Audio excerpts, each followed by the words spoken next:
Assalamualaikum warahmatullahi wabarakatuh. Halo sobat semua, jumpa lagi. Kali ini kami akan menginfokan mobil bekas ada Honda Brio tahun 2017. 1.2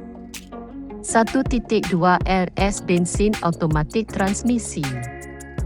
Warna abu-abu, STMK dan BPKB perorangan, mesin halus dan terawat, bodi eksterior mulus, interior bersih dan wangi, low KAM 89,000 ongoing. AC dingin, kelistrikan berfungsi normal, audio, lampu, sensor-sensor dan lain-lain.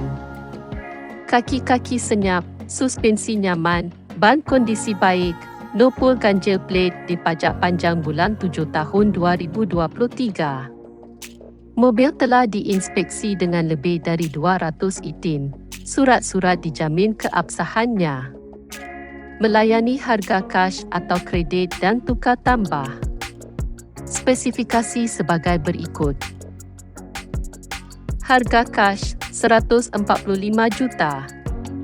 Harga kredit 135 juta. Paket kredit DP 8 juta. Angsuran 4 tahun 4.395.000. Angsuran 5 tahun 3.770.000. Angsuran 6 tahun 3.465.000. Notes: untuk perhitungan di luar paket di atas, harga OTR menyesuaikan.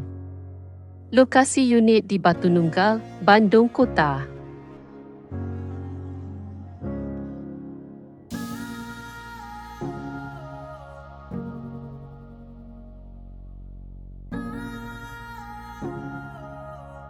Sekian dulu info dari kami, semoga bermanfaat.